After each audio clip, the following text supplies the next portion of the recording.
Y se oye bien. Se oye y se ve, ¿verdad? Sí, doctor. Buenos días. Muy bien, vamos a comenzar ahora con el tratamiento de enfermedad de Alzheimer. Hay una parte farmacológica que vamos a tratar y otra parte no farmacológica que vamos a ver también. No sé si todos, no sé si todo, pero sí la veremos, ¿verdad? Solo permítanme silenciar esta.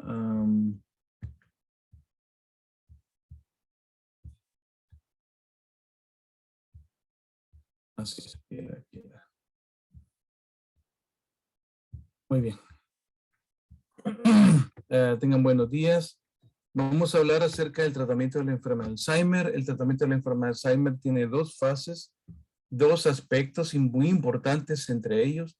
Uno es el aspecto no farmacológico y el otro es el aspecto farmacológico. Vamos a enfatizar ahora el tratamiento farmacológico y ahora tenemos una nueva línea que, aunque no es perfecta, significa una esperanza para todos nosotros, para todos los que vemos pacientes, pues, ¿verdad? Y es una luz al final del túnel debido a la aparición de tratamientos modificadores de enfermedad que no están todavía bien desarrollados. Ya se ha hecho una aprobación de FDA apresurada, pero para el desarrollo y para estimular a la investigación a fin de que tengamos un tratamiento esperanzador en los próximos años y no tengamos que esperar que nuestros nietos pues tengan una esperanza. Ya tienen esperanza también, pero tal vez para los próximos generaciones, quizás la generación que sigue después de los pacientes enfermos. Entonces, el enfoque terapéutico es hacia el paciente y hacia la red de cuidadores. Es una cosa importante que uno debe de considerar. Una cosa que voy a decir rápidamente aquí es que el cuidador experimenta un claro empeoramiento de su estado emocional. Esto va a empeorar también la salud del paciente porque el cuidador sin quererlo, sin pretenderlo, va también a experimentar reacciones negativas por fatiga contra el paciente y el paciente en un momento dado, en un momento de la evolución de la enfermedad, cuando sus dominios se vayan perdiendo y cuando su capacidad para reaccionar y para responder y para relatar se vaya perdiendo, entonces él va a tener un empeoramiento. Es importante entonces considerar en una etapa temprana que los cuidadores deben de ser relevados, deben de ser alternados, debe de haber una secuenciación de cuidado entre las personas y esto va a ocasionar graves problemas a la familia, graves problemas en su entorno, también no solamente a la familia, sino que a su entorno social, a los recursos económicos que esto debe de enfrentar. Y van a observar de que un paciente detrás de un paciente con Alzheimer va a haber una familia también destruida, tanto económicamente como como divisiones a la hora de cuidar al familiar, ¿verdad? Esto se traduce también en los médicos que atendemos a los pacientes. Les voy a decir de que de cada paciente con Alzheimer, en etapa temprana, todo es como un esperanzador, hay un tratamiento, se inicia, hay una fase de luna de miel, pero poco a poco se va deteriorando el paciente, se va deteriorando también la relación a veces médico-paciente si uno no advierte bien cómo va el pronóstico o cómo cursa la enfermedad y la gente no entiende. Finalmente aparece por ahí un cuidador que nunca está, alguna persona, un familiar lejano que no estaba involucrado en el manejo y este es el que a veces más da problema del control, ¿verdad? A veces introduciendo medicamentos, agregando nuevas opiniones, medicinas naturales, en la desesperación por encontrar una solución. Entonces eso plantea realmente un estrés. Ese es un libro que le recomiendo. Es el libro del doctor Jordi Casanova. Pensé que estaba uso del puntero, un lápiz, marcador, resaltado. Ujú. Tengo un problema con el marcador acá, opción del puntero. Flecha tiene que ser, sí. Veamos esto si funciona, es un hipervínculo aquí. Este es un resumen de 10 principios que yo suelo escribir a los pacientes que deben de debe de fomentarse en los pacientes. Respetar, establecer rutinas, mantenerse en el mismo sitio, no tratar de cambiar de sitio. Esto es un reto porque los pacientes usualmente tienen que, si el que le va a cuidar prefiere que le lleven al paciente a su casa y no el cuidador llega a trasladarse a la casa del paciente. Entonces el paciente al estar cambiando de domicilio, este desconocimiento lo va a empeorar.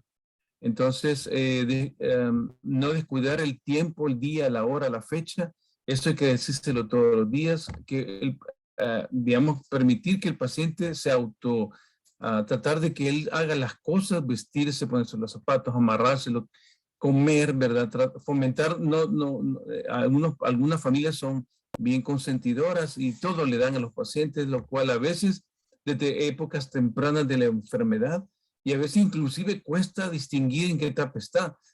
Tiene tanta supervisión y tanto auxilio, tanta apoyo y tanto soporte que el paciente pierde autonomía.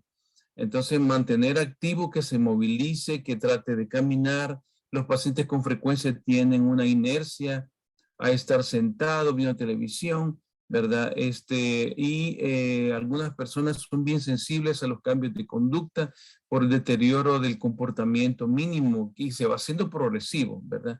Entonces, los pacientes deben de tratar de hablar, aunque eso sea un reto, preguntarles qué es lo que sienten, qué es lo que les parece el momento. Usualmente los pacientes pierden más tardíamente la memoria anterior, la retrógrada, eso es lo más tardío que se pierde, y lo que pierden primero es la anterior, pues se puede hablar de su pasado.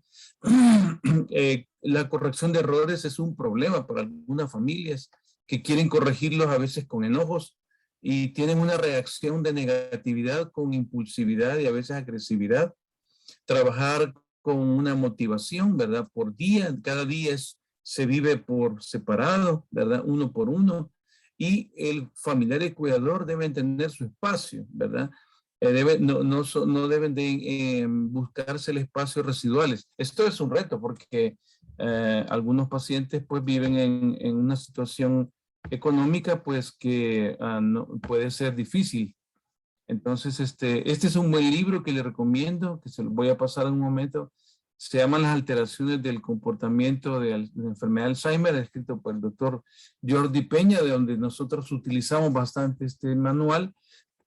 Y para la interpretación de Barcelona también es un test para cuidadores y para familiares. Está escrito sencillamente. Él puede escribir libros muy complicados, ¿verdad? Pero es un libro que sirve para entender y sirve para, si quien lo puede leer, pues sirve para ver las etapas. Está basado en las etapas de Reisberg. Ya veremos que hay otras etapas de la NIA, de la Asociación Nacional de Alzheimer norteamericana, también es otra propuesta. Estos son algunos de los libros que yo les recomiendo, se los voy a pasar, las 10 recomendaciones y esta. Entonces el enfoque general es a tratar de usar la mínima medicación posible, ¿verdad? Lo menos orientado hacia las medicaciones en base a evidencia y no andar haciendo muchas exploraciones fuera de etiqueta. Algunas veces no se va a poder, pero en lo que se pueda mantener mejor una medicación lo más segura posible. Pensar también que el paciente tiene una evolución progresiva. En general nosotros, fíjense, calculamos generalmente 12 años para una enfermedad desde que está desde su estadio 2 de Reisberg, o si lo vemos en el NIA estadio 1, generalmente calculamos 12 años, ¿verdad? Y entonces van a progresar en esa proporción en 7 estadios. Para el NIA es 6, para Reisberg es 7, para la Academia Norteamericana son 3. Pero cualquiera, no tenemos un consenso, es más bien de lo que uno usa más frecuentemente. Yo utilizo más Reisberg, que es el que estoy, porque es la escuela europea, pero el que decidamos utilizar, pues debemos dividirlo en 3 etapas. La enfermedad va a progresar de manera inexorable. Entonces, aunque yo les digo a los pacientes, yo les menciono, a los pacientes que están en estadios tempranos, 3 de Reisberg o estadios 4 de NIA, son los estadios leves que están en etapa ego distónica, no quieren estar enfermos, tienen conciencia. Yo usualmente no les digo, ¿verdad? No les digo a los pacientes que tienen, sino que a sus familiares y al más maduro y al que generalmente es el que paga, es el quien yo trato, porque muchas personas llegan preguntando por curiosidad, pero hay otras personas que sí realmente están integradas, bien involucradas, y con ellos les digo la situación clara y llana, ¿verdad? Pero los pacientes, cuando uno les dice, lo que hace es empeorar su situación, ¿verdad? No mejora, ¿verdad? Generalmente, ¿verdad? Generalmente así ocurre. Muy bien. El enfoque general está en aliviar los síntomas y los signos, ¿verdad? No se puede hacer nada por la progresión. Ninguno de los medicamentos que voy a mencionar ahora en el tratamiento médico paliativo cambia nada. O sea que una vez los pacientes van llegando al episodio de la cama, estadio 6, estadio 7, ya no tiene sentido seguir con las medicaciones, es mejor quitarlas porque tienen importantes efectos adversos, hay que detitularlas lentamente, pero, y les voy a explicar cómo, pero no tiene sentido dejarlo hasta el final. O sea, solo es para mejorar los síntomas. Algunos medicamentos inhibidores de la colinesterasa o en combinación con medicamentos que inhiben el N-metildiaspartato pueden retrasar un poquito la deglución y los tubos, es decir, la zona nasogástrica o la gastrostomía. Y quitarlos a veces se acelera esto, ¿verdad? Se puede dejar lo más tardía posible, pero una vez el paciente ya está con sondas o ya está encamado, ya está en estadio 7, donde ya tiene necesidad de todos los cuidados en cama, ya no tiene sentido seguir. Entonces, los síntomas es el objetivo, tratamiento, tratar lo más posible lo más que se pueda, ¿verdad? Tratar las comorbilidades es muy importante. Si tratamos los signos y los síntomas y tratamos las comorbilidades, entonces lo que consigue uno es desacelerar un poquito la progresión. Y lo más importante es prepararse para lo que viene.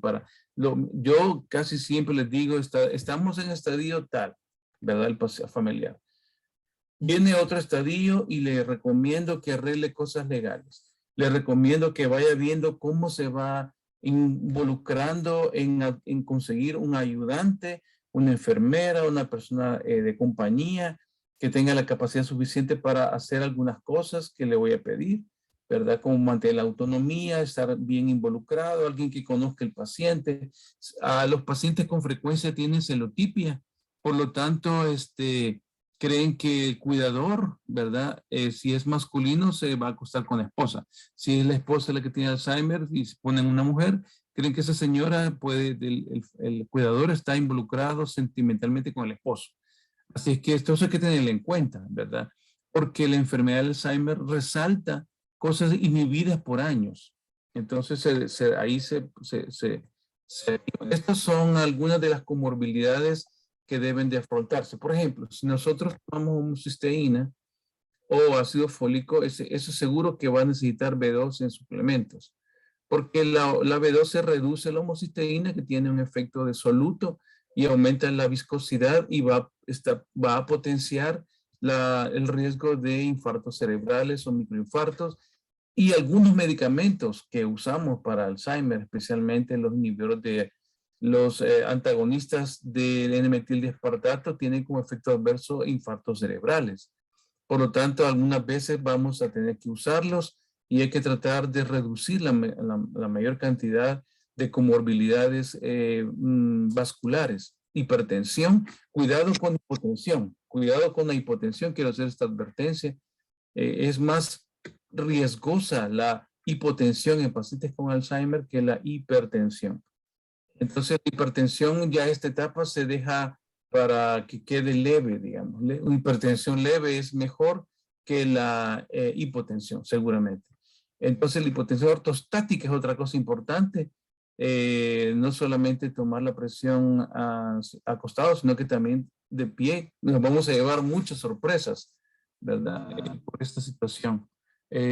Los cambios del estilo de vida, evitar el sedentarismo, programas de memoria son importantes. Por ejemplo, el test que acabamos de ver de Barcelona, ese provee insumos para psicoterapia, para terapia cognitiva conductual, insumos para que los pacientes se mantengan, para darles ideas a los familiares que no tienen tantos recursos para llevarlos a terapistas o psicometristas. Ellos mismos con los datos del programa que sale del test psicométrico, si uno lo hace, pues le da una idea. Si no pueden los pacientes hacerse un test psicométrico, sino que solamente se va a hacer un diagnóstico clínico, por lo menos el test de MoCA ya tiene ya. Por ejemplo, el Tray Making Test, que es el test que combina números y letras, ya le da una idea al paciente. Quienes me acompañen al siguiente curso, que lo vamos a dar simultáneo de hipertensión, tendremos uno de hipertensión, pero yo seguiré dando charlas todavía, aunque sea el sábado por la tarde, y iré por demencias de inicio temprano. Ahí voy a hablar de un test que se llama el test de Rey visual, que es un test muy útil también, es bien sencillo, un test de figuras. En fin, los test psicométricos le brindan a los pacientes la posibilidad de estar activos, ¿verdad? Evitar el abuso de alcohol. Una cosa importante son los anticolinérgicos. Son a veces medicamentos que se utilizan para el tratamiento de la próstata, por ejemplo, o de la incontinencia urinaria, y esos medicamentos pueden ser problemáticos. Algunos pacientes, cuando avanzan en la enfermedad diencefálica que afecta el hipotálamo, avanzan como eso que les dije en una clase pasada en un paciente que tenía camtocornia, que caminan así agachaditos y de pasos cortos. A más de algún colega se le ocurre darle un anticolinérgico como por ejemplo viperideno, ¿verdad? Entonces ese medicamento anticolinérgico tiene importantes efectos adversos cognitivos, o los antipsicóticos atípicos, todos tienen efecto anticolinérgico. Hay que tener cuidado con eso. Las apneas obstructivas en los pacientes con Alzheimer son muy mal toleradas para manejo con ventilador no invasivo. Casi siempre rechazan este ventilador. A algunos pacientes, si se tratan adecuadamente, pueden mejorar. Pero una cosa muy común, y yo les voy a decir que traten de eviten los medicamentos Z, o sea, los benzodiazepínicos que terminan con Z. Porque estos medicamentos aceleran el deterioro cognitivo y producen bastantes apneas. Así que yo sé que hay muchos pacientes que tienen un disturbio de sueño, síndrome de fase irregular, que hablé en una clase pasada. Entonces, esto pues se debe a que los pacientes tienden a dormir en el día y estar despiertos por la noche, o duermen en bloques de 2 horas nada más. Entonces, ¿qué podemos hacer? Pues fomentar la melatonina, fomentar la actividad. Yo les digo a los pacientes y a los cuidadores, mire, cuando usted vea que su paciente en el día se duerme, es el momento de hacer ejercicio. Entonces, no lo pare, sino que agarre el bracito y estírelo con cuidado. No le dale los brazos, porque el tendón de supraespinoso y el rotador generalmente se rompen por esos salones que ocurren cuando tratan de levantarlos de la silla. Es mejor agarrarlos de la espalda, ¿verdad? De la espalda, y que ellos traten de colaborar. Pero les digo, cuando un paciente ya está cayéndose del sueño, ese momento llegó el momento de flexionar un pie, mover los dedos, estirar los codos, elevar un poquito los hombros, ¿verdad? Mover la cabeza, rotar una inclinación, rotación de 5 grados, extensión, flexión 5 grados, ¿verdad? Llegó la hora de hacer alguna terapia. Cada vez que el paciente se duerma, hay que hacer terapia. ¿Eso de qué contribuye? Pues contribuye a que el sueño se vaya movilizando a la noche. Y por la noche, los pacientes hay que respetar la oscuridad del sol. Esto es bien útil. Bueno, las agencias reguladoras no han aprobado nada desde el año 2013 hasta el 21, junio del 21, que apareció la primera terapia anticuerpo monoclonal contra la placa de la placa contra la placa de amiloide, beta amiloide. Les quiero contar, me he detenido así un poco porque estaba pensando. Nosotros en el cerebro, les he dicho, tenemos amiloide, pero alfa, que es una proteína, es una proteína que sirve como reserva energética, ¿verdad? Y el cuerpo lo utiliza para su consumo energético diario, pero no debe de transformarse en amiloide beta. Entonces, eso es tóxico. Entonces, el aducanumab es un medicamento monoclonal que actúa sobre la placa, sobre una parte de un ligando del amiloide beta 1, beta 10, beta 40, beta 42, y produce una ruptura que permite que se elimine por el líquido cefalorraquídeo. Entonces, los estudios pivotales mostraron una definida e importante reducción en esa placa. Eso motivó a la FDA de manera apresurada y urgente la aprobación, con esperanza de que como creíamos nosotros que el beta amiloide es el fundamento de la enfermedad, al retirar la placa amiloide el paciente se iba a recuperar poco a poco, pero resultó que no mejoraron los pacientes clínicamente, por lo menos del año 2020, del 2021 al 2022, que llevan ya ahorita unos 3 años de estudios de evolución, pues no ha habido en este momento un claro beneficio. Este año la FDA le puso una restricción a aducanumab y le ha dado una espera para que presente más pruebas de mejorías, ¿verdad? Están en esto, se va a presentar el próximo año. Muy bien, entonces el beneficio en este momento del aducanumab está muy restringido, es bastante controvertido, ¿verdad? Se creía que iba a mejorar los pacientes con deterioro, pero no fue así, sino que quedaron igual. Es posible porque los estudios están muy precoces todavía y no ha habido tiempo suficiente para examinar el efecto a largo plazo, o quizás porque los pacientes fueron reclutados con muchos síntomas y están mezclados también pacientes con deterioro cognitivo mínimo junto con pacientes con Alzheimer temprano. Entonces, esto es una cosa que habrá que separar. Entonces, el beneficio es un beneficio potencial.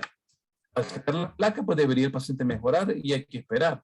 Entonces, lo que ha hecho la FDA en Estados Unidos es permitir que los centros que están investigando este medicamento puedan seguir y que el paciente pague con su seguro el medicamento. Es un medicamento que vale al año unos $132,000 más o menos el tratamiento en Estados Unidos, ¿verdad? En Estados Unidos. Siempre que llegas a Latinoamérica se baja el costo. Entonces, aducanumab es para deterioro cognitivo leve, ¿verdad? Y el problema pues que los estudios tienen deterioro cognitivo mínimo más Alzheimer leve. Es el problema que quizás ha habido. Que, si se usa más para deterioro cognitivo mínimo, que son los próximos estudios pivotales, posiblemente que tenga mejor resultado. O sea, es mejor antes de que comience el deterioro leve y hacerlo mejor en deterioro cognitivo mínimo. Es mejor en ese grupo. Entonces, es mejor, debe de usarse o está usándose para pacientes que tienen un mental test o test de MoCA mayor de 23 para ese grupo. O la clasificación clínica de las demencias, CDR 0.5. Pero una cosa importante, es mejor que estos pacientes que están en estos protocolos tengan el test beta amiloide negativo, o sea, que no tengan el ApoE4 positiva. Es porque los que tienen ApoE4 positivo en sangre, como un paciente que tengo actualmente en su servidor, tiene un paciente con ApoE4, ¿verdad? Y él pues quería iniciar. Yo pues le comenté que ese grupo de pacientes es el que más tiene cambios radiológicos visibles en la resonancia o RIA. Son cambios radiológicos que se ven en los pacientes con ApoE4 que son hemorragias. Y él tenía algunas hemorragias, microhemorragias, entonces no es candidato. Igual se fue a Estados Unidos y lo mismo le dijeron también. Así que el tratamiento, los efectos adversos del tratamiento se ven en el 40% de pacientes, fíjense, 40% es demasiado. Y son estas anomalías relacionadas con el amiloide, que se llama ARIA. Entonces, voy a apagar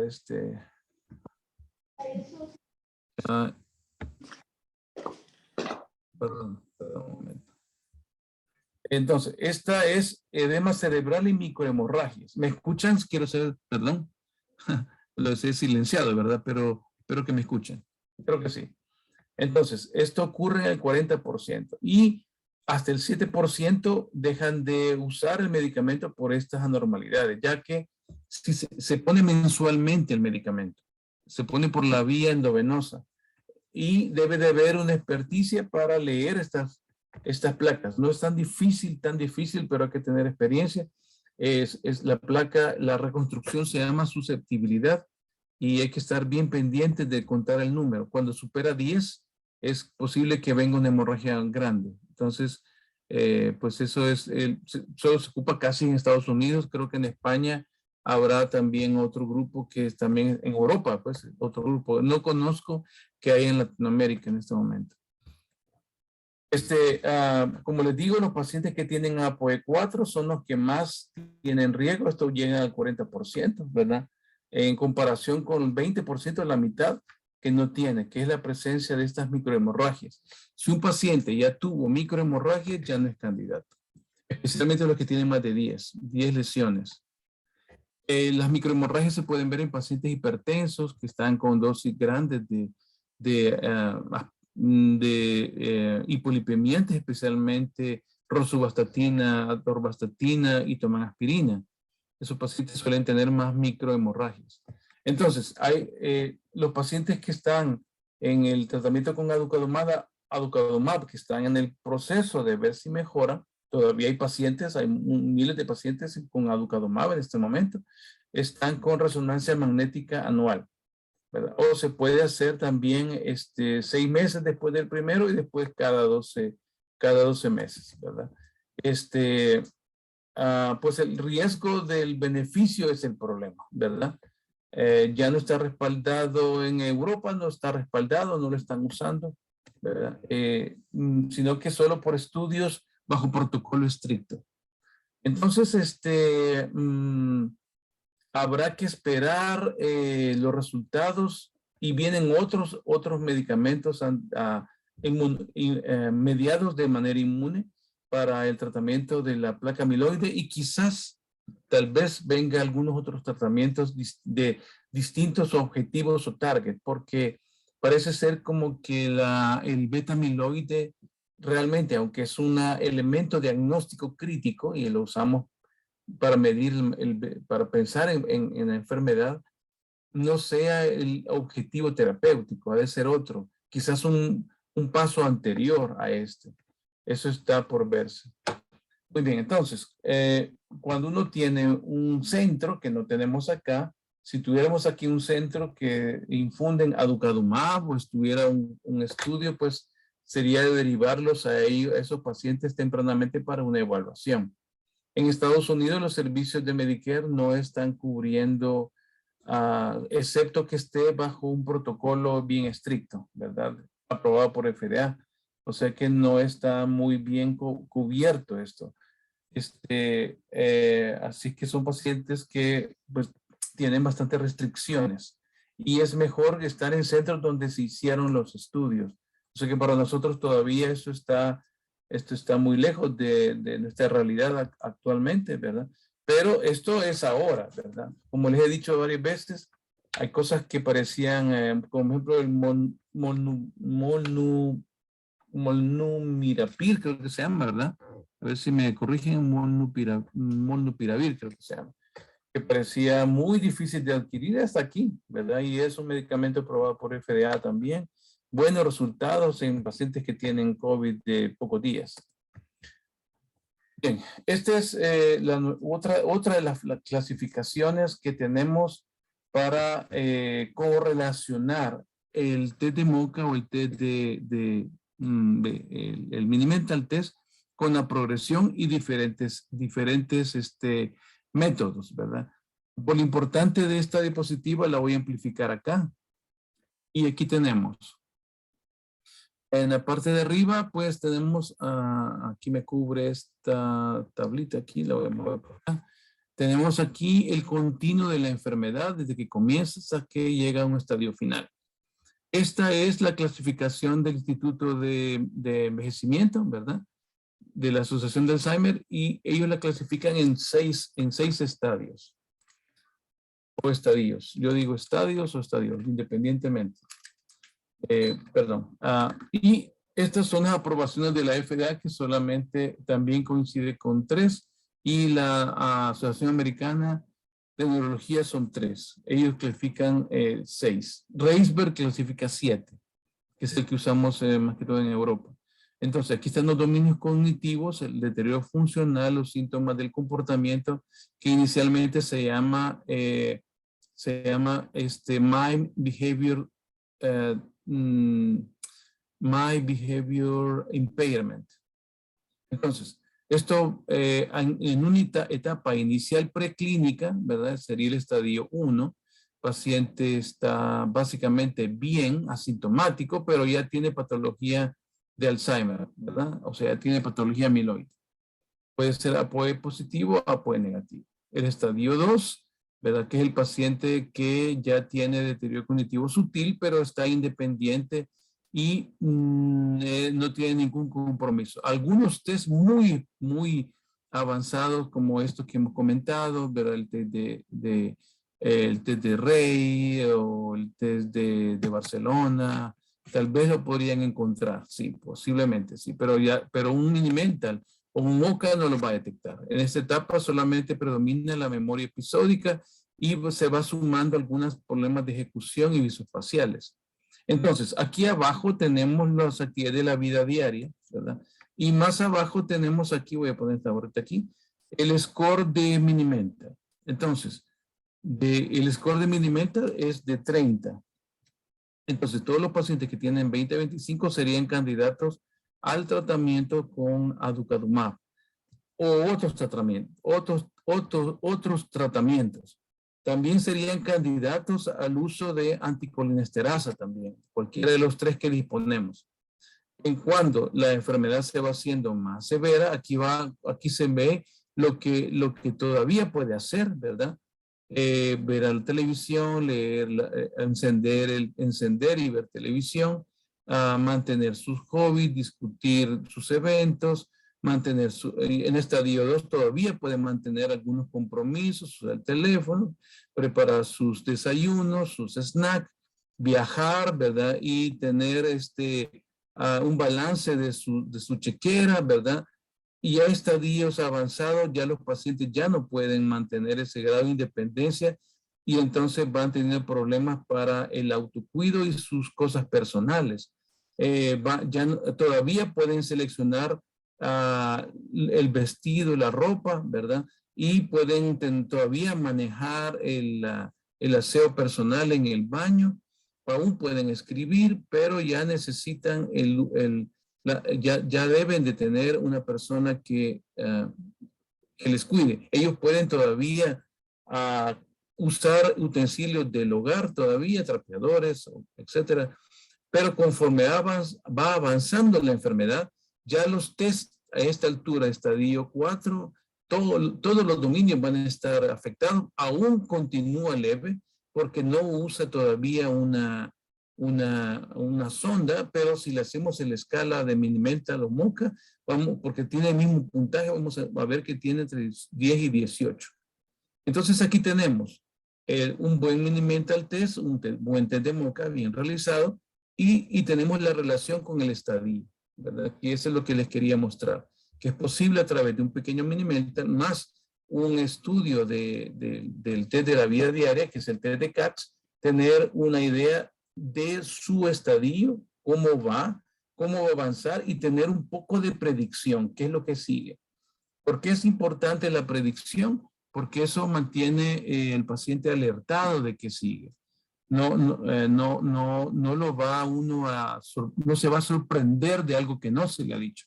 Finalmente, el estadio final, 5 y 6, ven que tiene pérdida de las opciones, de sus independencias, y va a perder más independencia hasta que llegue al 100%, que es el estadio 7 de Reisberg, que ellos no lo ponen acá. Entonces, los medicamentos anticolinesterasa estarían indicados en estadios tempranos, y la combinación de ellos, que me mantiene en estadios moderados y severos. Hay una cosa acá que les quiero comentar en cuanto a los anticolinesterasa y los medicamentos. Estos son otros tratamientos que los inhibidores de la acetilcolinesterasa. Algunos son inhibidores y otros lo que fomentan es la neurotransmisión a través, por ejemplo, de los bulbos de plantas, del narciso, por ejemplo. Los bulbos de narciso es un alcaloide que es colinérgico, y de ahí se obtuvo la medicación que conocemos ahora como galantamina. Este no es un inhibidor, sino que es un proagonista es una promedicación de acetilcolina. Y está esta otra, que son los medicamentos que son antagonistas débiles, son antagonistas reversibles, débiles a moderados, de la fisiopatología del Alzheimer mediano o avanzado, que es la destrucción que aparece, o neurotoxicidad bioquímica, neuroquímica, mediada por N-metildeaspartato. Esto está relacionado el perfil biológico, el perfil fenotípico, el perfil clínico de la producción de excitotoxicidad o de neurodegeneración, son la ansiedad y las alucinaciones. Entonces, ¿qué es lo que significa que un paciente tenga alucinaciones? Significa que las neuronas que producen imaginería, o sea, cuando dormimos, el lóbulo, el tallo cerebral secuestra imágenes de nuestros recuerdos temporales, es decir, del lóbulo temporal o del lóbulo occipital o del lóbulo parietal. Más frecuentemente son temporales que visuales, aunque pueden combinar ambas. Entonces estos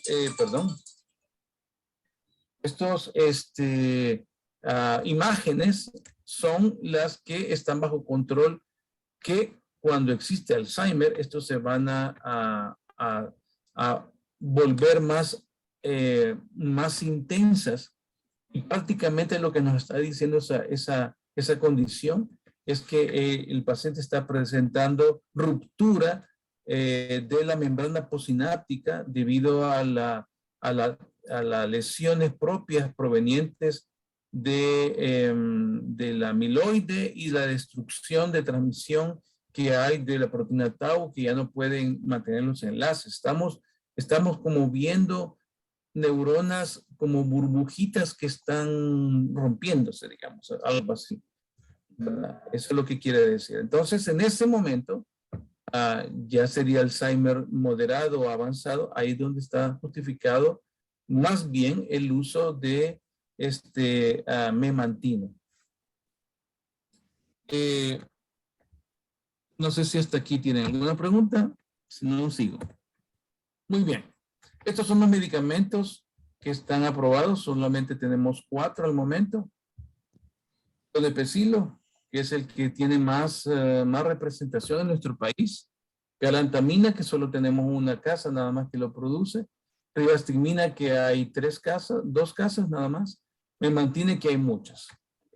Todos estos, los 3 primeros medicamentos que tienen una promoción de aumento de la transmisión de acetilcolina son más caros, ¿verdad? Ninguno de estos medicamentos está inferior a los $70, 30 tabletas de la dosis más pequeña. Ninguna de estas. Andan arriba de los $70 y algunos pasan de 100. Y son medicamentos sintomáticos. No previenen nada otra vez. Y son de modesta a leve eficacia. O sea que esto a veces se refleja en los test psicométricos, unas pequeñas mejorías que a veces ven los cuidadores y otras veces no las ven.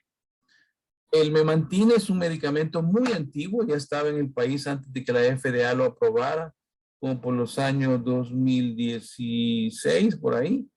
Ya estaba desde antes acá en el país, ¿verdad? Con el nombre de Catinol, ya existía. Y luego, pues, tiene la ventaja de ser un producto de muy bajo costo. Debido a que tiene bajo costo, entonces es que a veces lo utilizamos muy tempranamente y lo damos en pacientes, lo he visto, yo casi no lo doy, pero la gente a veces, los colegas de diferentes especialidades lo prescriben por barato en etapas de deterioro cognitivo mínimo o cuando se va cuando el test subjetivo de declive cognitivo está alterado. Por ejemplo, aquel subjective cognitive decline que se acuerdan que vimos al principio de estas charlas, que se le olvida alguna cosita y ya tomate un memantinazo, ¿verdad? Entonces, este medicamento está diseñado solo para el control de la toxicidad proveniente de la neurodegeneración. Espero que me haya podido dar a entender. Muy bien, rivastigmina es el que tenemos acá. Viene de varias formas. Exelon es de la casa Novartis, es la que ha sacado este medicamento. Es la casa innovadora. Se puede encontrar en tabletas de 1.5, que es más raro encontrarla. Es más frecuente encontrar de 3 miligramos, 4.5 o 6. El que es más frecuente encontrar es de 3. Es una cápsula, ¿verdad? Ese es Novartis. Tenemos la posibilidad también de usar parches. Está formulado en 9 miligramos por 5 centímetros cuadrados de ancho del parche. Hay de 15 y de 18. El que más frecuentemente encontramos es el de 9, ¿verdad? Este medicamento puede sobrepasar los $100. Novartis lo ha tercializado para esta casa comercial que se llama LTS aquí en El Salvador, Oman Therapy, y está disponible. Es un medicamento muy útil. El único problema que tiene este medicamento es a veces en los pacientes caucásicos es que la piel tiene poca tolerancia al parche. Entonces hay que rotarlo y solo se puede poner en el mismo lugar después de unos 15, 20 días. Entonces hay que rotarlo conforme a una estrategia, ¿verdad? Usualmente usamos la aguja de reloj, es decir, brazo, es decir, deltoides, hombro, deltoides, derecho primero, pasador izquierdo, y así lo manejamos como en contra del sentido de las agujas de reloj. Tenemos también solución de Exelon, solución oral. Esta también, Novartis se lo ha delegado a Delpharm. Está en suspensión de 2 miligramos por ml. No es tan frecuente encontrarlo. Cuesta un poco. Ahí, como están las cosas de la DNM y de la demanda que hay entre oferta-demanda, podría ser que este medicamento en este momento ya no esté. En este momento estaba enlistado. Yo lo he recetado este año, pero me ha costado encontrarlo. Hay una competencia de esta casa que se llama Lu, que es una casa china, que se llama Tribacin. Ellos lo dosifican de manera aproximada y un poco menor a las dosis que tienen ellos, que tiene la casa innovadora, ¿verdad? Los estudios que hicieron ellos lo hicieron hasta los 10 miligramos, ¿verdad? Los estudios de bioequivalencia. No han usado 15 ni 18, sino que solo son dosis inferiores. Y este medicamento yo lo he usado. Quizás la única observación que les puedo decir que este medicamento puede tener es que tiene una densidad mala, ¿verdad? Y fácilmente se desprende. Eso es lo único que les puedo decir. Es un medicamento que lo he usado y no he observado ninguna diferencia farmacológica por lo menos a estas dosis. Esos son los efectos, digamos, la información para prescribir. Está accesible para ustedes también, colegas, ¿sí? Es un medicamento inhibidor de la acetilcolinesterasa, pues, verá reversible, con efectos moderados. Tiene una absorción, pues, buena, ¿verdad? Una vida media de 1 a 3 horas. Se elimina totalmente del cuerpo en este volumen. Tiene una unión a las proteínas del 40%, lo cual quiere decir que tiene cuidado con efectos adversos, sobre todo de dromotrópicos, o sea, de ritmo cardíaco y de conducción del nodo AB, dromotrópicos. Entonces, para eso hay que tener cuidado con bradicardias. Yo creo que si vamos a dar este medicamento, asegúrense de tener un buen oxímetro y en cada consulta medir bien ese latido cardíaco para que no haya problemas, ¿verdad? Siempre medirlo basal y luego pues estarlo midiendo frecuentemente. Sus efectos adversos más comunes, pues los más temidos, los más severo bloqueo nodo AB. Gracias a Dios yo nunca he tenido este problema, pero los pacientes geriátricos que tienen Alzheimer usualmente tienen muchas comorbilidades y algunos cardiólogos pueden prescribir medicamentos beta bloqueadores, que no es infrecuente, especialmente en tratamientos de insuficiencias cardíacas. Entonces, o como complementos también del manejo de hipertensión arterial, así que tengan cuidado con este medicamento, ¿verdad? Y todos los medicamentos colinérgicos que puedan usar. Y otra cosa que puede asociar es náusea, diarreas, ¿verdad? Que es lo que más vemos, mareos, ¿verdad? Dolor de cabeza algunas veces. A los pacientes les da náusea y vómito y esto promueve la pérdida de peso también. Puede producir un poquito de ansiedad, cuidado, da insomnio, ¿verdad? Esto anda entre el 1 al 9%, al 10%, 9% de pacientes, especialmente con el parche, pueden tener un poquito de insomnio, por eso yo lo ocupo en las mañanas y le digo a los pacientes que se cambien el parche con el baño, aunque es un medicamento que dura 24 horas. Pero claro, la biodisponibilidad y distribución corporal es más importante en la mañana. Entonces, después de que fue lanzado, reportan algunas veces episodios de taquicardia, pero refleja o sostenida en respuesta a las bradicardias. O sea, un tipo de síndrome taquibradi. Otra cosa que puede causar alteración de los niveles de enzimas no es tan frecuente. Cambios conductuales no son tan frecuentes. Agresividad y pesadillas sí puede causar por el efecto colinérgico que tiene sobre el sueño. El sueño, el aspecto colinérgico del sueño es imaginaría, o sea, es pesadillas. Los problemas de la piel y la hipersensibilidad es bien conocida, quizás es su principal problema. Steven Johnson yo nunca he visto, pero porque se titula lentamente y a baja dosis, pues no habrá problemas. Está contraindicado cuando hay hemorragia, con historia de hemorragia gastrointestinal, porque con el efecto colinérgico también va a aumentar la secreción de ácido clorhídrico. Entonces, hay que tener esa cautela. Cuidado también con los pacientes asmáticos, porque al ser un medicamento colinérgico promueve también la broncosecreción. Las úlceras, los digestivos, que tengan cuidado con los AINES, porque potencia el efecto gástrico también.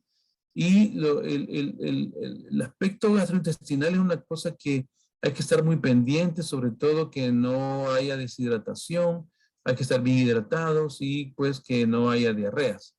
Los pacientes, ya ven que los pacientes son pacientes que tienen a veces poca capacidad para describir sus síntomas, entonces hay que andar detrás de ellos, examinándolos, ¿verdad? Y un buen cuidador que sea listo.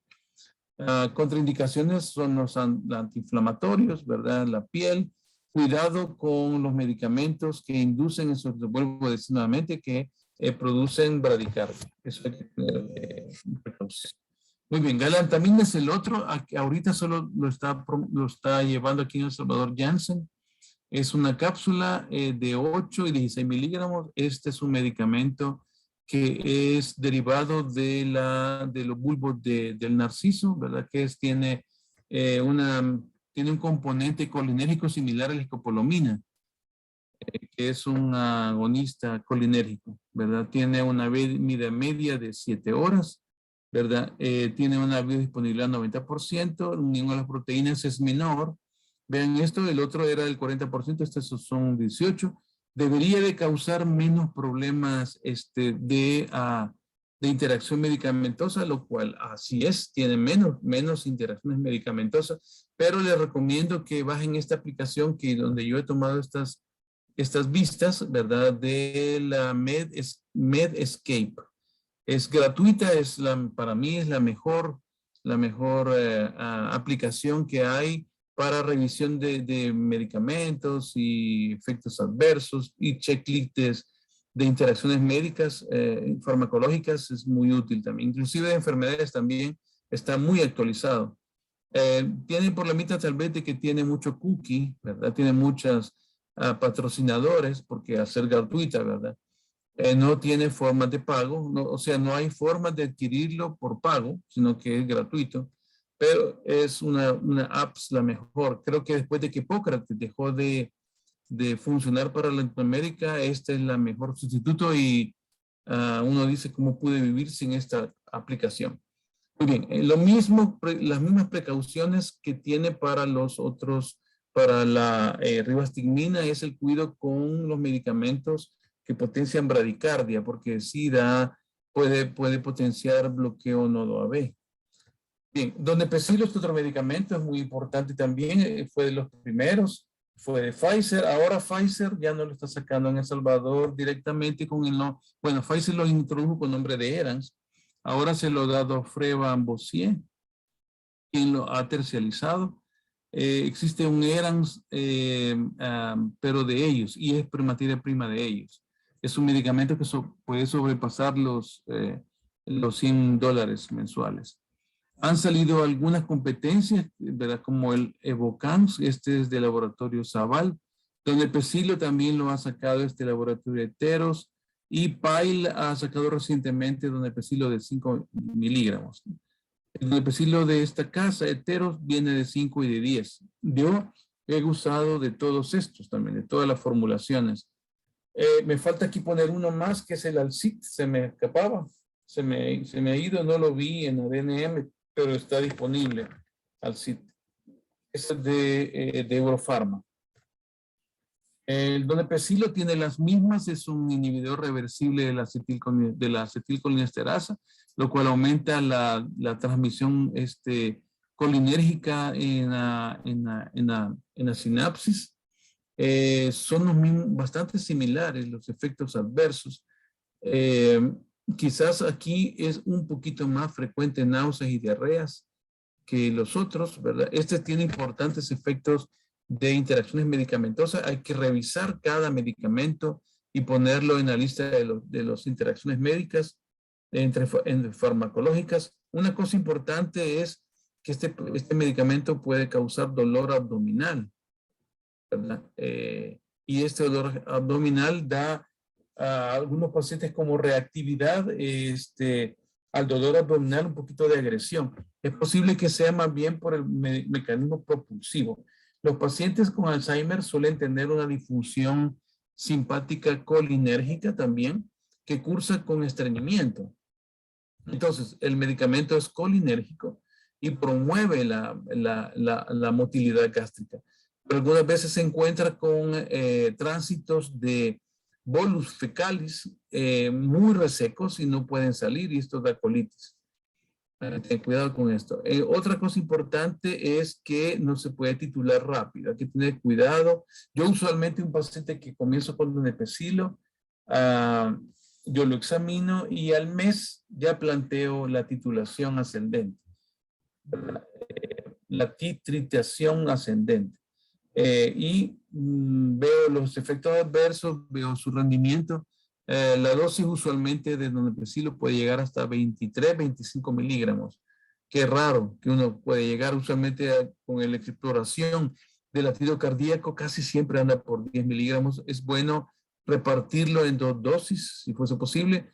Recuerden que el donepezil, al ser un medicamento colinérgico, aumenta las pesadillas. Las pesadillas producen bastante reacción de ansiedad y eso produce también agitación nocturna.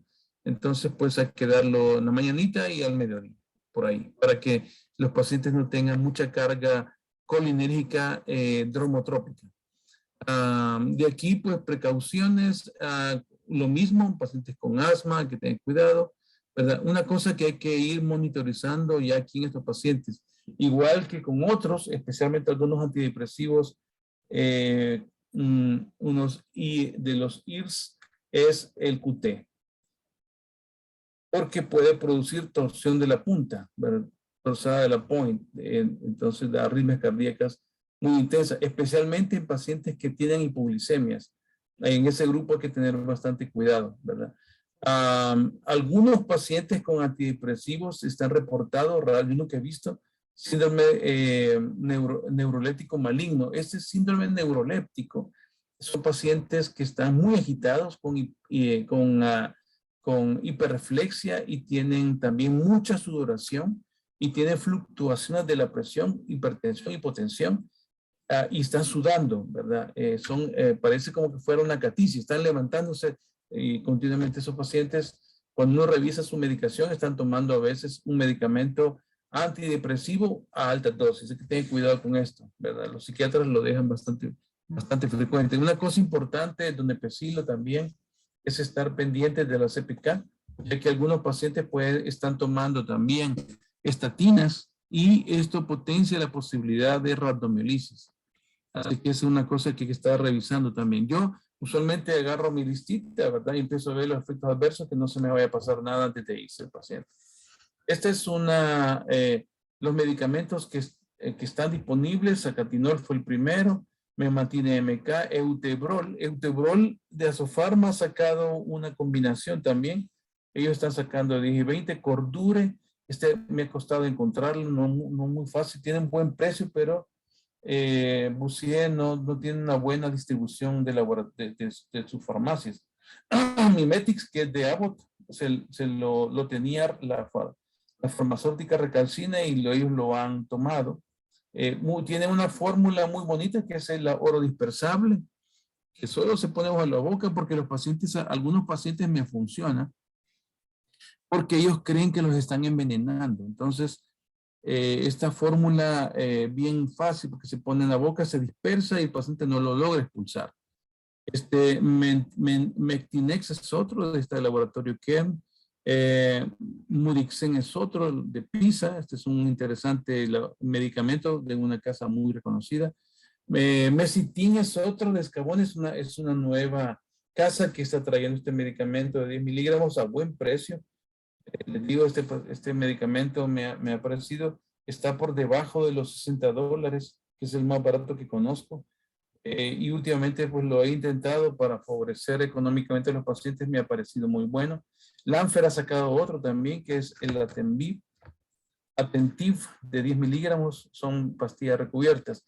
Quisiera comentarles este video, a ver si lo podemos ver, no sé. ¿Me dicen si lo pueden ver? Vaya. Voy a explorar desde YouTube. Sí. ¿Lo pueden ver? No, doctor. ¿Lo ven? No. Ya sé por qué. Muy bien. Un momento. Esto se debe a que... No se ve, doctor. Sí, muy bien. Ya sé por qué. Un momento.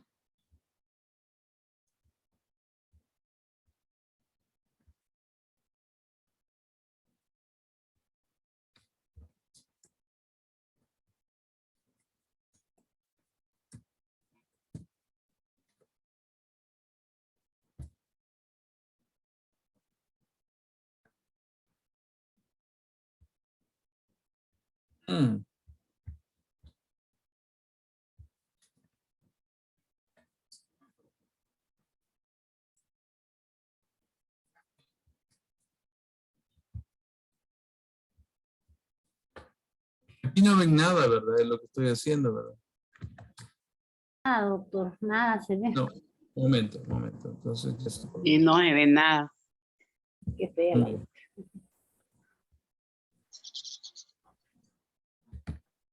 ¿Ahora? Sí, se ve, pero los medicamentos se ven. Ah, muy bien. Pero se está viendo en mi pantalla. Cargó una página con los iconos de los medicamentos, ¿no? doctor. Muy bien, sí, eso es lo que quería hacer. Y se me ha perdido un pequeño vínculo que tenía con me mantiene. Ah, esto sí lo pueden ver, ¿verdad? Esto. Ajá, muy bien. Voy a tener que buscarlo. Ah,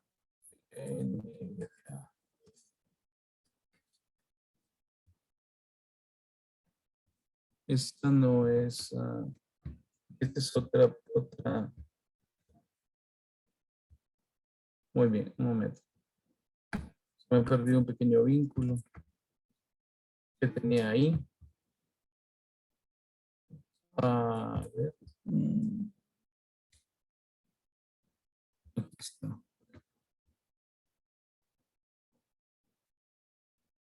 Este sí, ya lo encontré. Un momento, voy por ello. Pantalla, Chrome. Debe de ser pantalla. Esto lo ven, sí, ¿verdad? Esto logran verlo, ¿verdad? Tratamiento del Alzheimer, están las diapositivas. Muy bien, perfecto. Sí, se lo quiero. Aquí. Bien, no puedo activarlo desde aquí, lo voy a activar desde aquí, desde el navegador. ¿Lo pueden ver esto? Diapositiva de una unión presináptica, de una unión. Sí, muy bien. Esta es la fisiopatología. Es una buen video, ¿verdad? Me ha parecido muy útil. Receptor is one of two main kinds of receptors activated by glutamate. The other main kind of glutamate receptor is called the AMPA receptor.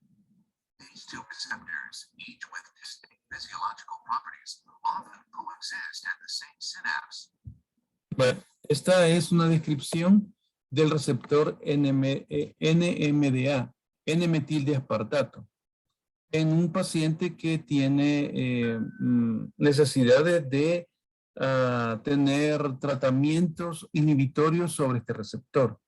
Conforme va avanzando la neurodegeneración, el receptor de N-metildeaspartato se va alterando y se vuelve un receptor que cambia de ser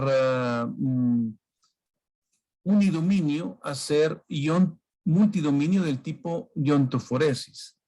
Eso significa que se le mete el calcio, se le mete el magnesio, se le mete muchas toxinas cuando se va deteriorando la membrana de la posináptica del paciente con Alzheimer. Entonces, esto produce mucha excitotoxicidad posináptica. ¿Me han entendido esto que estoy explicando? ¿Verdad? Que es este receptor el que se va a dañar. Esto lo hace solamente en la etapa media y avanzada de la enfermedad. O sea, cuando el paciente tiene un MoCA o un mini mental test de 10 para abajo. Synapse of the CA1 region campus containing both types of receptors. The electrical stimulation of the presynaptic neuron causes release of glutamate from the axon terminal. This glutamate binds to both AMPA and NMDA receptors. Although NMDA and AMPA receptors are permeable to sodium and potassium ions, weak stimulation normally activates only the AMPA receptors, resulting in a slight depolarization of the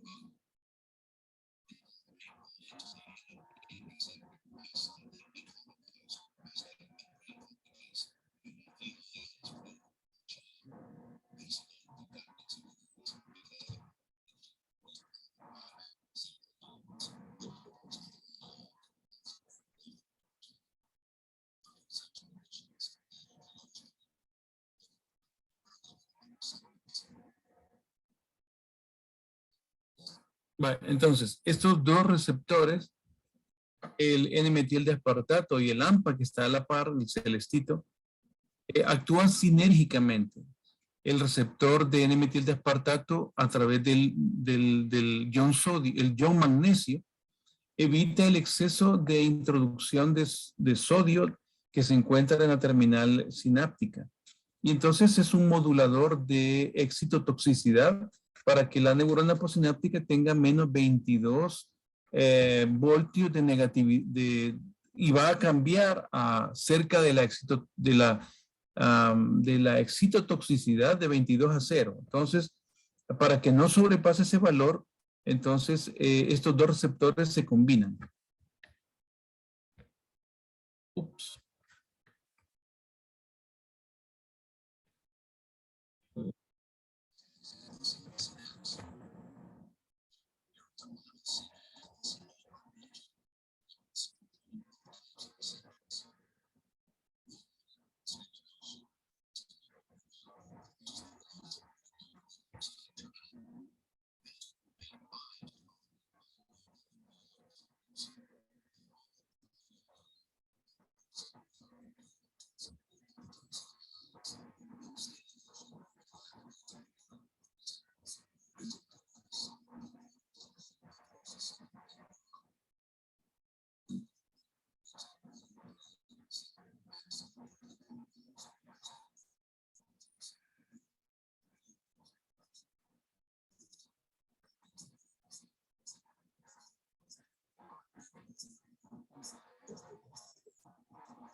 Muy bien, esto es lo que este es el mecanismo por el cual se explica la utilidad del memantine en pacientes con Alzheimer moderado a severo. Es que estos dos AMPA y N-metil de aspartato son dos moduladores únicamente del ion de sodio para que la membrana se encuentre en una neurotoxicidad cercana entre, bueno, 32 y 22, ¿verdad? 22 es otro valor que es bien común entre neurólogos. Entonces, lo que hace la excitotoxicidad es la ruptura de la membrana presináptica, que es la que está arriba, la que produce mucho glutamato.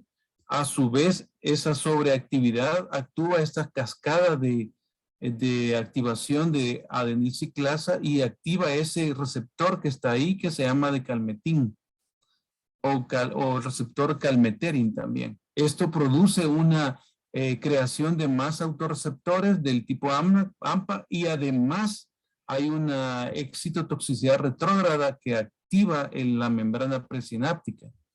Entonces, cuando damos nosotros memantine, uno está tratando este proceso que no es típico, no ocurre en la etapa inicial de Alzheimer. Ni siquiera ocurre durante la etapa de deterioro cognitivo mínimo. Ni siquiera ocurre cuando el paciente tiene etapa presintomática. Entonces, no tiene sentido fisiopatológico el estar dando memantine, aunque sea de bajo costo, para tratar algo. Lo que vamos a producir más es posibilidades de tener efectos adversos. ¿Me he explicado? Sí, doctor. Sí, doctor. Vean, estos son los memantine que hay ahora, ¿verdad? Y estos son los efectos adversos. Tiene una afinidad moderada sobre el receptor de N-metildeaspartato, ¿verdad? Vean, una unión a las proteínas del 45%, una vida media de 80 horas. Vean, esto es bien importante. La eliminación es importante, es por vía excreción renal. O sea que cuidado con los pacientes. Y usualmente los pacientes geriátricos tienen una depuración de creatinina bastante limítrofe. Está asociado a mareo, confusión, dolor de cabeza, constipación. Estos tres son importantes. Tiene algunas cosas importantes. Vean, tiene un problema de post-marketing. Han habido ataques isquémicos transitorios. Una cosa muy importante es que está relacionado con convulsiones. Y además de que no es tan raro el accidente cerebrovascular, algunos pacientes tienen tendencia a presentar trombosis venosa profunda y enfermedad hepática. Entonces hay que tener cuidado de estar examinando estos detalles en algunos pacientes con poca movilidad. Es importante su impacto sobre función cardíaca. Está relacionado con pancreatitis también, ¿verdad? Hepatitis. Una cosa importante es que como es un medicamento que tiene como efecto adverso alteraciones conductuales, especialmente en pacientes que tienen la orina alcalina. El memantine tiene que absorberse por el riñón, túbulo contorneado proximal distal, y se reabsorbe, pero en medios alcalinos, por ejemplo, pacientes que usan gotas para glaucoma, por ejemplo, pacientes que toman medicamentos para hidrocefalia normotensiva, que no es infrecuente en Alzheimer, o pacientes que tienen la orina alcalina por infección recurrente de vías urinarias, ¿verdad? Que a veces tienen a favorecerla, tienen como problema que tienen una orina alcalina. Esos pacientes tienen un exceso de absorción de memantine por riñón.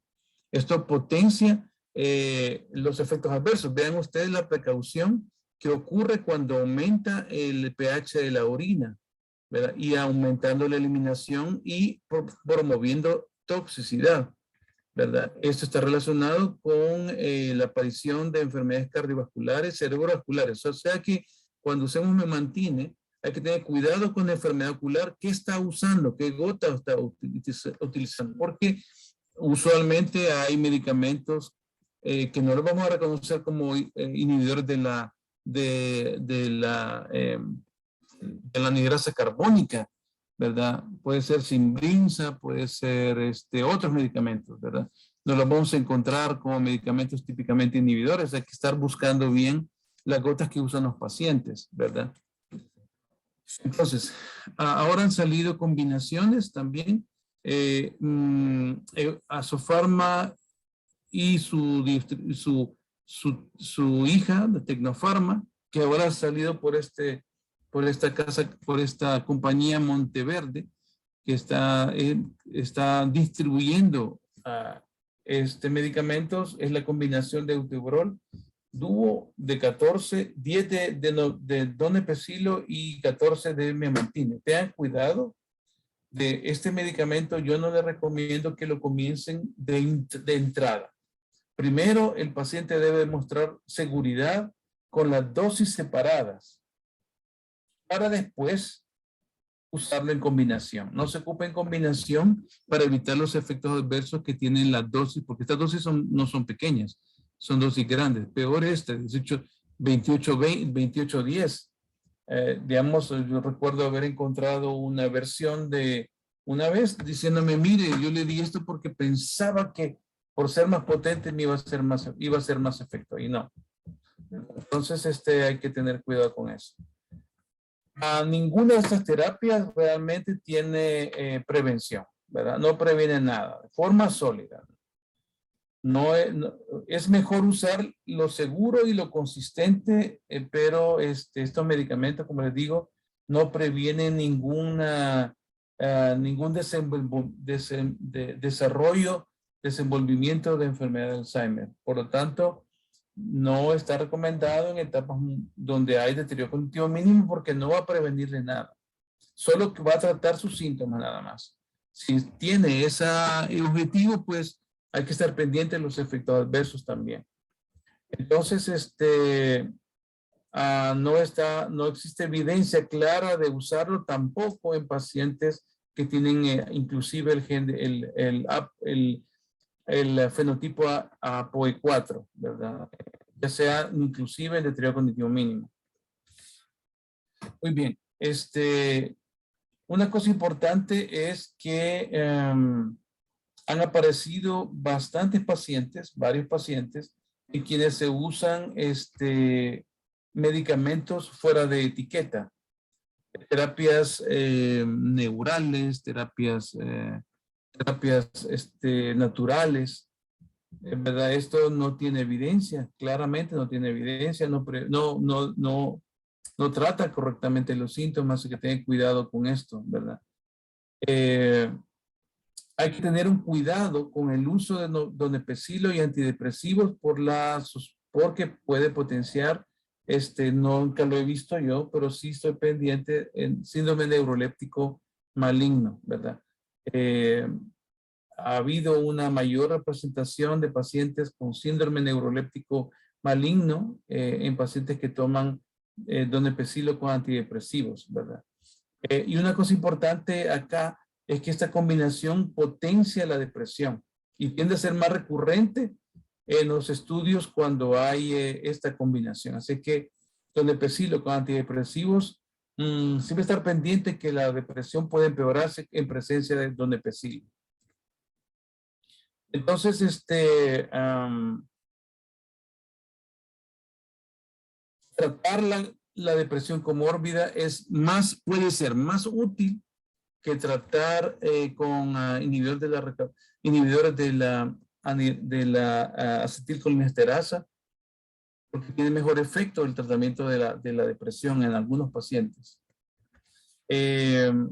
Una cosa importante es cuando se va a retirar los medicamentos, ¿verdad? Es mejor, si se va a retirar un medicamento, hacerlo lentamente, no de titularlo rápidamente, sino que hacerlo lentamente, especialmente cuando ya tiene un paciente institucionalizado y ya no se van a usar medicamentos, ya entonces pues se va a dar un manejo ya digno al paciente de la medida, de la forma como la familia lo ha decidido, pues hay que respetar esa decisión y con mínima cantidad de medicamentos puede ser útil. ¿Cómo se retiran los medicamentos? Pues hay bastantes guías, ¿verdad? Para retiro, en general, se retiran cada 2 semanas, generalmente, ¿verdad? Se van retirando los medicamentos de la dosis inicial, debido a que el retiro brusco puede potenciar empeoramiento neuropsiquiátrico y necesidad de uso de sondas. Entonces, siempre bajar cada 2 semanas la dosis mínima posible. Por ejemplo, si está con 25 miligramos de donepezilo, entonces ahí hay 5 reducciones. Puede tomar de una cada semana o puede tomar un mes, 5 meses retirar ese medicamento. Entonces, hay algunos datos que se pueden ofrecer, algunos medicamentos que se pueden ofrecer, sobre todo el ácido fólico B12 más la vitamina B12 más que ácido fólico. No se puede dar ácido fólico en un paciente geriátrico sin B12 porque el ácido fólico consume la B12. Entonces, primero tenemos que dar ácido B12 y ver que tenga por lo menos más de 200 microgramos. Y cuando ya esté cerca de 900, por ejemplo, entonces se da ácido fólico. No lo den antes, ¿verdad? Yo prefiero dar primero a B12, medir los niveles aproximadamente al mes, ¿verdad? Y si tiene más de 200, 300, 600, 900, que es lo ideal, entonces agrego ácido fólico, no 5 miligramos, sino que 1 miligramo. La vitamina E es otro medicamento un poquito controversial esta dosis, porque la vitamina E actúa como antiagregante plaquetario, ¿verdad? Es más útil como en pacientes que están en etapa precoz o etapa sintomática, más que en pacientes con deterioro cognitivo. Entonces, por la presión a veces, uno termina aceptando nutracéticos, que son estos medicamentos naturales, ¿verdad? Y llegan a la clínica. Ayer me llegó una paciente, una paciente a quien una prima le había quitado todos los medicamentos de un solo, porque había revisado que el natural es más seguro, pero lo que terminó produciendo es agravamiento. Entonces, aunque el beneficio es modesto, ¿verdad? Estos medicamentos es mejor estar parados en un tratamiento confirmado, que tenga un respaldo científico de lo que tenemos actualmente para esto, aunque sea un beneficio modesto, ¿verdad? Es mejor estar en ello. Suplementos de cadena ligera, todos estos medicamentos de la vía glucolítica, ¿verdad? No son efectivos, realmente no han confirmado estudios de fase 3 que esta opción de prescripción de triglicéridos de cadena media para tratar de sustituir la deficiencia de la vía glucolítica sea útil. No usar lo que no es conveniente. Mejor usar lo que tiene respaldo, 2 estudios randomizados doble ciego o recomendaciones de entidades ya reconocidas. Es mejor mantenerse en esa línea, ¿verdad? No posible, pues no posible. Pues es mi recomendación, ¿verdad? Y lo más importante realmente va a terminar siendo la prevención. La prescripción off-label, que son fuera de etiqueta, puede ser útil. Es útil la dieta mediterránea, pero es más útil en etapa precoz, ¿verdad? Y puede ser útil en pacientes ya afectados, ¿verdad? Pero tendrá poco impacto en las mejorías, pero es útil, ¿verdad? Es útil la dieta sana. Una cosa importante son la conducta de agresividad, la agitación, las alucinaciones, los delirios, la psicosis. Esto, además de ser muy difícil de tratar en pacientes con Alzheimer, es un reto desde el punto de vista farmacológico también, y generalmente indica un pronóstico malo. Entonces, es muy difícil. Y los antipsicóticos típicos y atípicos son de extremo cuidado. Yo he tenido muy mala experiencia con los antipsicóticos de todos los tipos, titulándolos bajo, variándolos, ¿verdad? Y he comprobado que los pacientes pues realmente viven menos. Ya he confirmado eso en mi práctica, estos 30 años de trabajar en este oficio. Y es mejor ir buscando lo que las agencias recomiendan. Una cosa es que algunos pacientes tienen esta excitotoxicidad, pero cuando uno da un medicamento, por ejemplo, un nivel de la colinesterasa, por ejemplo, me mantiene con ribastigmina o con donepezilo, ¿verdad? En combinación. A veces es más útil que tratar con antipsicótico, y algunas de las psicosis son transitorias, duran de 3, 4 meses, 5 meses y de ahí desaparecen. Entonces puede ser que sea transitorio. Este es un estudio que muestra pues un cohorte donde el 47% de los síntomas duraron 3 meses.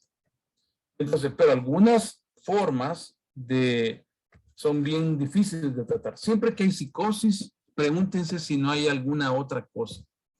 Hay un dolor no diagnosticado que el paciente no puede identificar. Tubo digestivo es una de ellas. Oído es otra. Dientes es otra. Usualmente los pacientes tienen un mal cuidado dentario. Un dolor de diente puede causar psicosis. Colitis también puede haber. Infección de las vías urinarias, infección respiratoria.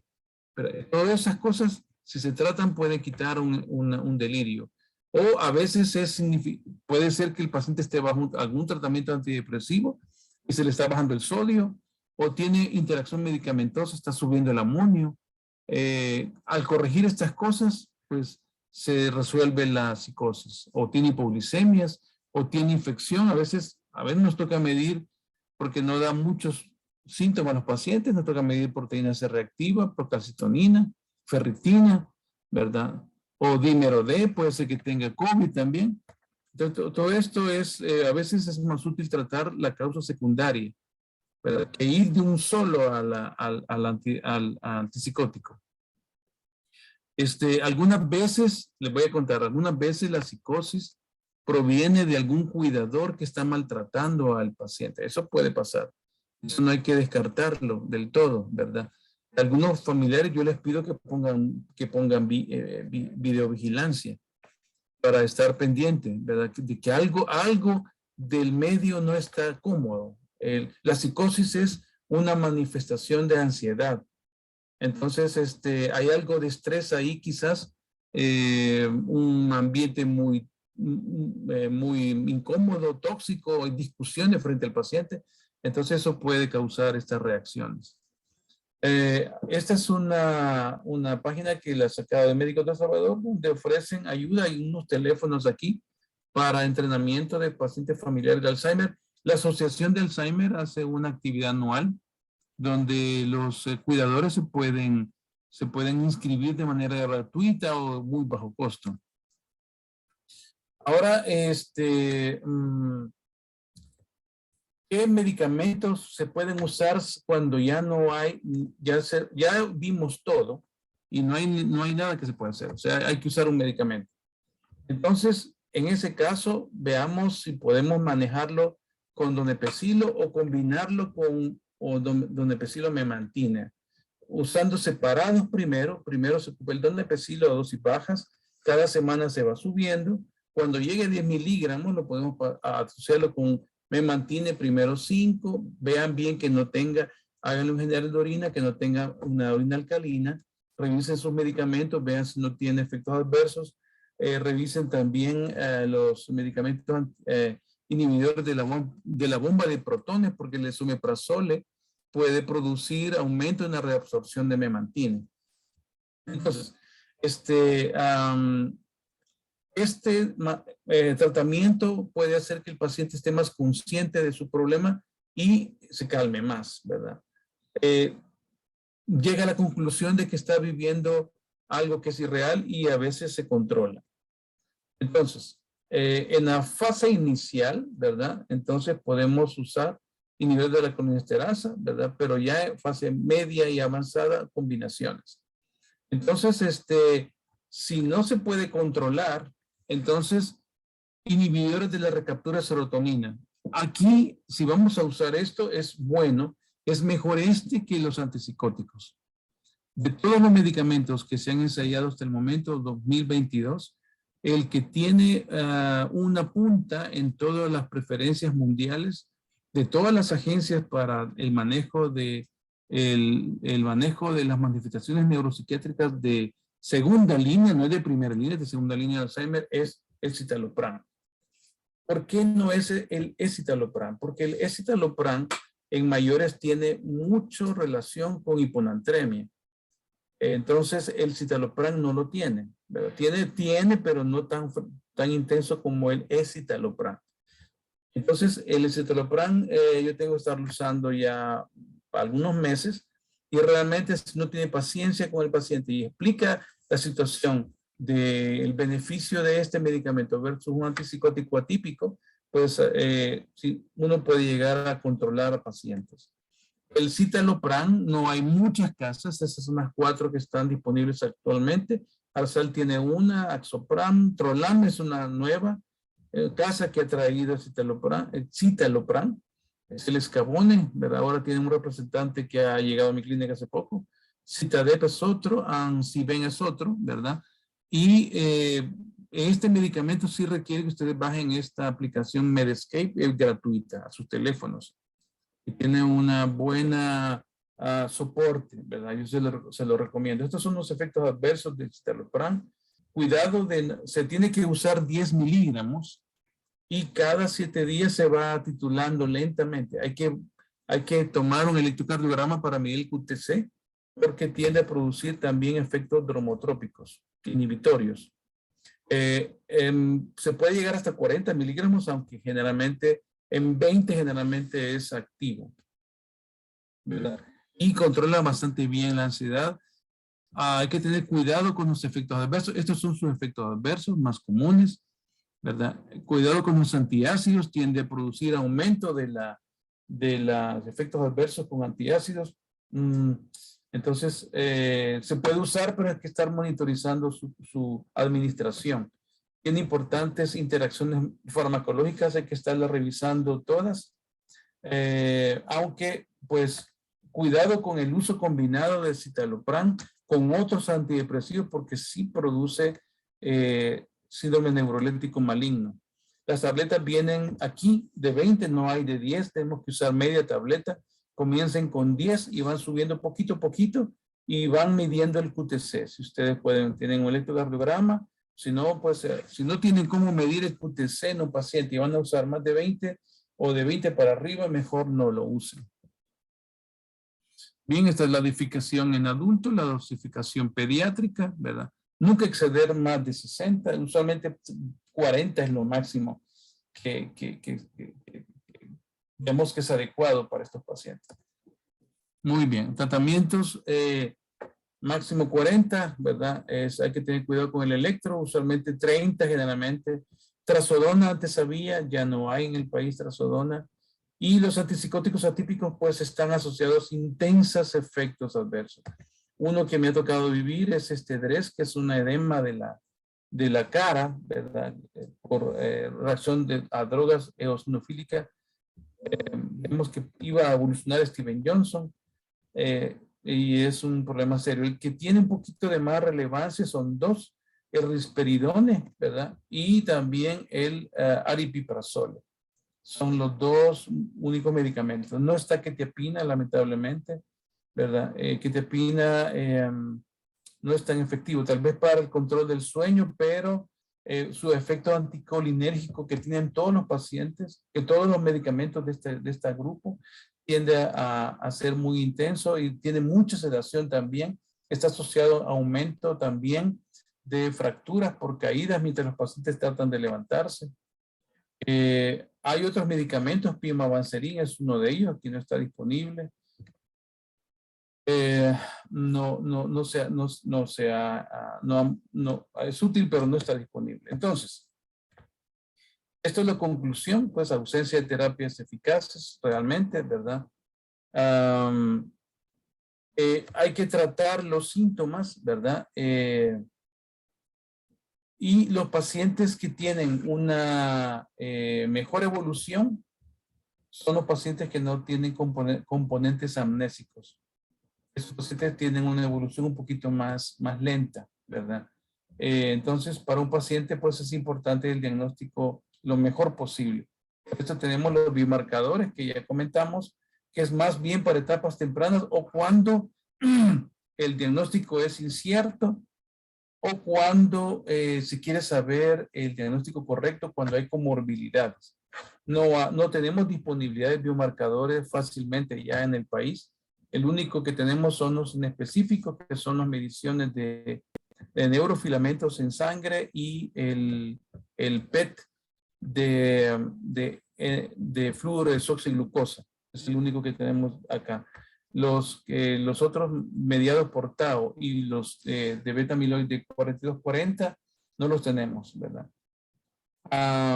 Pero avanzamos y pronto habrá una forma, un kit que permita tomarlo en sangre. Entonces, las mujeres tienen el doble de riesgo, ¿verdad?, de tener Alzheimer. Me voy a quedar acá porque esto ya es los puntos claves de recordar antes del examen. Y pues, no sé si tienen alguna pregunta.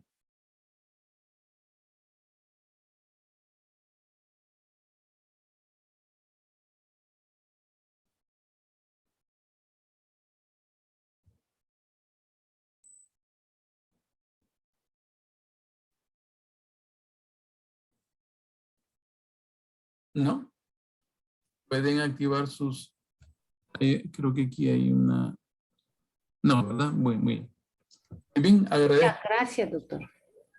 Le agradezco su paciencia y su aguante, ¿verdad? Para llegar hasta acá. Es una charla larga, terapéutica, ¿verdad? Y pues es pesada, ¿verdad? Pero está disponible si les interesa. Gracias, Yo doctor. le Muy pago interesante por toda la todo. información. Gracias. Hay una charla más todavía, que es la del examen. Quiero informarles de que podría extenderles una constancia de que han estado en este curso, a los que han sido constantes, y de que pues sería mi nombre, ¿verdad?